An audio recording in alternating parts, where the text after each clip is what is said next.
To understand the backlash Tyla, a young South African amapiano and Afrobeat artist, has faced in America, we need to consider her rapid rise to fame and the cultural misunderstandings surrounding her identity. Known for her viral hit Water, Make me harder, make me lose my breath, make me water. Tyla skyrocketed to fame at the age of 21, achieving milestones that many artists strive for over decades, including a Grammy win. I won a Grammy! Thank you. However, this meteoric success has not been universally celebrated in America. Instead, many Americans have labeled her an industry plant, suggesting her success feels orchestrated rather than earned. What would you say is the biggest misconception about you? That I literally came out of nowhere and I'm an industry plant. It's like, what the heck? I'm a whole plant. Imagine. People don't know how hard I've worked and how hard my team has worked to get here. But I mean, everyone's gonna get that comes up from a social media viral moment. So it's understandable, but one day we'll tell the story for real. This skepticism around her fame highlights a broader tension between perceived authenticity and fast-track success in the music industry. Central to Tyla's clash with American audiences is her self-identification as a colored South African. In South Africa, the term colored has a specific historical and cultural meaning, often used to describe people of mixed race who have their own unique cultural identity. However, in the United States, colored is an outdated and offensive term that evokes the painful history of segregation. When Tyla described herself this way, many Americans interpret it through their own historical lens, unaware of the term's distinct meaning in South Africa.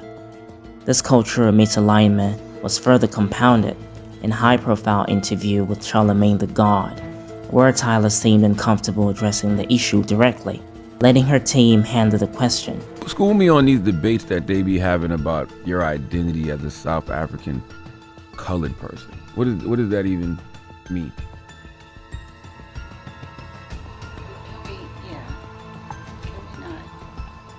Oh, I like that. We keeping that in the interview too. I like when they talk from the back and say we can't. I like that. I like that. That's good. That's even better. For many African Americans, this came off as evasive, missing an opportunity to educate Americans about the complexities of South African racial categories. Facing pressure to clarify, Tyla released a statement explaining that in South Africa, colored is a widely recognized racial category, whereas in the US, she would be seen simply as black. She affirmed, "I am both colored in South Africa and a black woman." While her statement addressed the cultural misunderstanding, some American critics felt it lacked depth, interpreting her actions as a reluctance to fully embrace African American cultural sensitivities. The backlash against Tyla also reflects deeper insecurities within American music culture, especially around the success of international artists. Her rise represents a new wave of African influence on the American music scene, which has traditionally been dominated by American artists. For some, her collaborations with big names like Travis Scott and going on tour with Chris Brown underscore a perception that she has bypassed the traditional path to fame, receiving privileges that other emerging artists in America might not. Tyla's experience highlights the challenges of navigating identity in the multicultural landscape where different societies carry vastly different racial histories.